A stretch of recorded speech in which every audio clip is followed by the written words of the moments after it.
Hello friends, welcome to Harrish Kitchen. இப்போ நம்ம பார்க்க போற ரெசிபி வந்து சமோசா எப்படி செய்யறதுன்றத பாப்போம். ஃபர்ஸ்ட் ஒரு panல வந்து ஆயில் விட்டுக்கிறேன். ஆயில் நல்லா ஹீட் ஆனதும் நீளமா நறுக்கி வச்சிருக்க பெரிய வெங்காயத்தை இதோட ஆட் பண்ணிக்கிறேன். கொஞ்சம் கறிவேப்பிலை ஆட் பண்ணிக்கிறேன். வெங்காயம் நல்லா வதங்கும்போதே கொஞ்சம் நறுக்கி வச்சிருக்க கேரட் கொஞ்சம் பெருசாவே நறுக்கிக்கலாம். அதுக்கு அடுத்து உருளைக்கிழங்கு ஆட் பண்ணிக்குவோம். இது கூட கொஞ்சம் முட்டைக்கோஸ் ஆட் பண்ணிக்கிறேன்.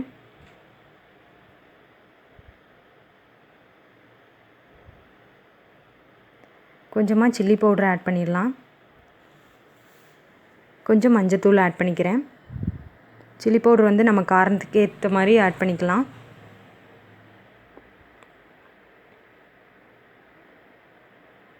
இப்போ இதோட வாட்டர் கொஞ்சம் விட்டுக்கிறேன். ஏன்னா உருளைக்கிழங்கு கேரட்லாம் வேகணும் இல்லையா, அதனால் இப்போ தூள் உப்பு ஆட் பண்ணிக்கிறேன். இதோட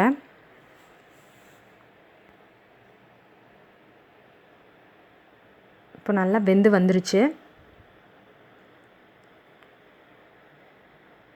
இது கூட கொஞ்சம் கொத்தமல்லி ஆட் பண்ணிக்கிறேன். இப்போ உள்ளே வைக்கிற ஸ்டஃபிங் வந்து ரெடி ஆகிடுச்சு. இப்போ எப்பயும் போல் மைதா மாவை எடுத்துக்க வேண்டியதான். அதில் கொஞ்சோண்டு தூள் உப்பு ஆட் பண்ணிவிட்டு பிசைஞ்சு வச்சுக்கோங்க, பூரிக்கு பிசைகிற மாதிரி. அதை இந்த மாதிரி நம்ம எப்பயும் சப்பாத்தி போடுவோம் இல்லையா, அந்த மாதிரி ரவுண்டாக வந்து ரவுண்ட் ஷேப்பில் இது பண்ணி வச்சுக்கோங்க.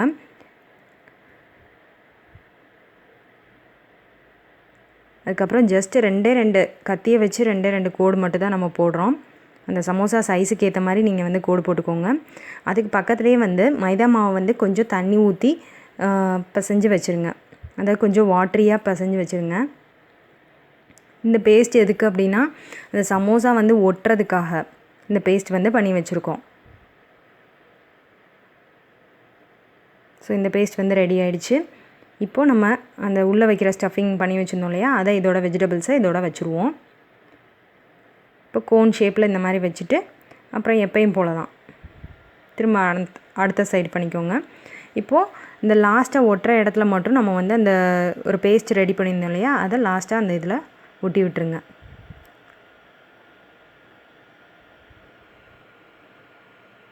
அவ்வளோதான், லைட்டாக அப்ளை பண்ணிவிட்டு க்ளோஸ் பண்ணிட்டிங்கன்னா நல்லா ஒட்டிக்கும்.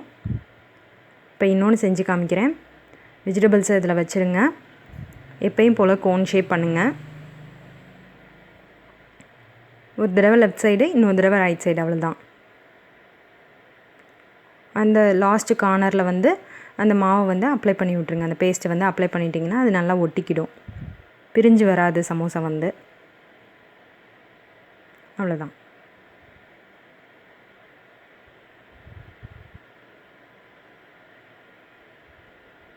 இப்போது சமோசா ரெடி ஆகிடுச்சு. இதை எண்ணெயில் போட்டு பொரிச்சு எடுக்கலாம். ஆயில் ஹீட் பண்ணிவிட்டேன். ஒரு சைடு நல்லா வெந்ததுக்கப்புறமா இன்னொரு சைடு திருப்பி விட்டுக்கலாம். நல்லா கோல்டன் ப்ரௌன் வரணும். ஏன்னா உள்ளது வெந்து தான் இருக்குது. ஸோ வெளியே அந்த மாவு மட்டும் தான் வேகணும். இப்போ நல்லா பொரிஞ்சிருச்சு, எடுத்துடலாம்.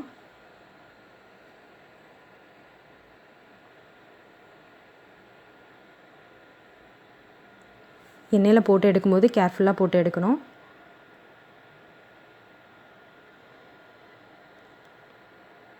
ஸோ அவ்வளோதான், வேறு ஒரு பிளேட்டுக்கு ட்ரான்ஸ்ஃபர் பண்ணிட்டேன். சூப்பரான சுவையான சமோசா ரெடி ஆகிடுச்சு. இந்த வீடியோ உங்களுக்கு பிடிச்சிருந்துச்சுன்னா சப்ஸ்கிரைப் பண்ணுங்கள் ஃப்ரெண்ட்ஸ். பக்கத்தில் இருக்க பெல் ஐக்கனையும் கிளிக் பண்ணிவிடுங்க. இது மூலமாக நான் போடுற அப்கமிங் வீடியோஸ் எல்லாமே உங்களுக்கு நோட்டிஃபிகேஷனில் வந்துகிட்டே இருக்கும். Thank you friends.